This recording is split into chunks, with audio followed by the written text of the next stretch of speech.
Chaitanya Jonnalagadda yeah sir. నిజంగా character చూసినప్పుడు ఎన్ని టేకులు పడి ఉంటాయో అనిపించింది నాకు అసలు ఆ క్లైమాక్స్లో. ఈజ్ వెరీ చిల్పిల్ సార్. వస్తాడు, అయ్యో చూసుకుంటాడు, చలో రెడీ రా అంటాడు, అంతే చేసేస్తాడు సార్. నాకు అన్న సీన్ చాలా ఇష్టం sir. Like one scene, like pre climax ముందు కొన్ని సీన్స్ ఉంటాయి. ఆయన చూపులో ఆయన ఎంత అంటే మీ అందరికంటే ఆయన ఎక్కువ ఓన్ చేసేసుకున్నాడా అనే ఒక ఫీలింగ్ కనబడిపోతుంటుంది అబ్బా. నీకు ఆఫ్ స్క్రీన్ చైతన్య తెలుసు, అవునవును సార్. ఆన్ స్క్రీన్ చైతన్యాన్ని చూస్తే ఓ డెఫినెట్లీ షాకింగ్ ఉంటుంది సార్. అన్న అలా అంబర్పట్ల ఇట్లా వేసి ఇట్లా తీసి ఇట్లా వేసుకుంటాడు. ఏమలా అసలు ఇంత మాస్ ఏడ చూసాడంటే, అరే చూసినారా వస్తుండే విలేదా వాడేస్తుండే చూసినా అని అన్నాడు. ఆ ఇంపాక్ట్ ఇచ్చినాడు సార్, గ్రేటెస్ట్ ఇంపాక్ట్ ఇచ్చినారు. అదే అబ్జర్వేషన్ అనేది చాలా టెరిఫిక్గా ఉంటుంది. Terrific performer sir. చాలా చిల్పిల్ ఉంటాడు. ఆయన క్యాలిక్యులేషన్స్ ఏం తెలియదు సార్. అంటే నేనన్నా యాక్టింగ్ థియేటర్స్కి వెళ్ళాను కాబట్టి ఓకే ఇలా అలా అనే ఉన్న క్యాలిక్యులేషన్స్ చేసుకుంటానేమో, కానీ అన్న అయితే ఈజ్ జస్ట్ అలా ట్రూత్ఫుల్ ఉన్నాడు సార్. నేను చాలా సీన్లో ట్రూత్ఫుల్లే ఉండడానికి ట్రై చేశాను. అదే నన్ను రాజుగా బాగా చేశాను. అంటే if you know too much also it will kill అన్నట్టు అన్న అసలే అలా చేశాడు. అంతే ఇదా అలా అందరినీ అలా చేసేసాడు. ఒక మంచి విలన్ వచ్చేసాడు. ఈ సినిమా ద్వారా నాకు అన్నిటికంటే బ్యూటిఫుల్గా నచ్చిన పాయింట్ సార్, ఒక పెద్ద డైరెక్టర్, మనసున్న మట్టి మనిషి డైరెక్టర్ వచ్చాడు. హీరో, హీరోయిన్ చైతన్య జొన్నలగడ్డ అంతకుముందు చేసినప్పుడు కూడా. Yes sir. But this is ఆయన క్యారెక్టర్లో రాజు వెడ్స్ రాంబాయ్ విలన్ అనే చెప్తారు.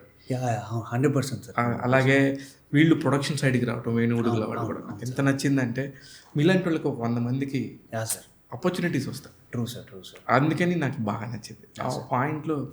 నాకు ఈ విషయంలో ETV sir, ETV win is also very great sir. అంటే చాలామందిని అలాంటి కొత్త యాక్టర్స్ని తీసుకొస్తున్నారు సార్.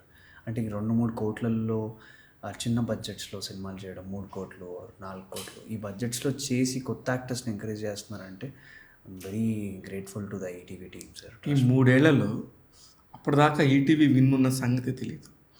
అలాంటి 90s ఒకటి తీసుకొచ్చి, అవును సార్, ఆ తర్వాత లిటిల్ హార్ట్స్, ఆ తర్వాత ఇప్పుడు మీది రాజు, ఇంకా చాలా చాలా అప్కమింగ్ కూడా చాలా బాగున్నాయి సార్. నితిన్ గారి ఆధ్వర్యంలో like he's take caring of the content sir. Is a gem of person sir. Like ఆయన హానెస్టీ కానీ, ఆయన ఆలోచించే విధానం కానివ్వండి చాలా బాగుంది సార్. ఆయన సాయికృష్ణ గారు మార్కెటింగ్ కూడా ఎక్కడ భయపడకుండా, అంటే అన్ని పుష్టిస్తూ, థియేటర్కి వెళ్ళాలంటే భయం ఉంటుంది సార్. అక్కడ ఎంతమంది ఉండరు. భయం అన్నింటినీ తొలగొట్టి తీసుకొని వచ్చి రాజువేడ్ శ్రాంబాయ్ ఇమ్మెన్సివ్ సక్సెస్ ఇచ్చింది సార్. కానీ మీ యాక్టింగ్ ఓకే సూపర్గా చేశారు. అది నేను నా రివ్యూలో చెప్పాను అంత హానెస్ట్గా. నేను చాలా ప్రౌడ్గా జెన్యూన్ రివ్యూ బై శివమల్లాల్ అని చెప్పాను. ఎందుకంటే నేను ఎవరితో మాట్లాడను, నాకు నచ్చింది నేను చెప్తాను. అవును సార్. దానిలో నెగిటివ్స్ ఉండొచ్చు, పాజిటివ్స్ ఉండొచ్చు. ఏ సినిమాని కిల్ చేయాలని మాత్రం అస్సలు చేయండి. నా సిద్ధాంతం అది. అయితే అక్కడ కూడా ఎన్ని దాటుకుని వచ్చి సినిమా నిలబడాలంటే మాత్రం నితిన్ లాంటి వాళ్ళు ఉండాలి.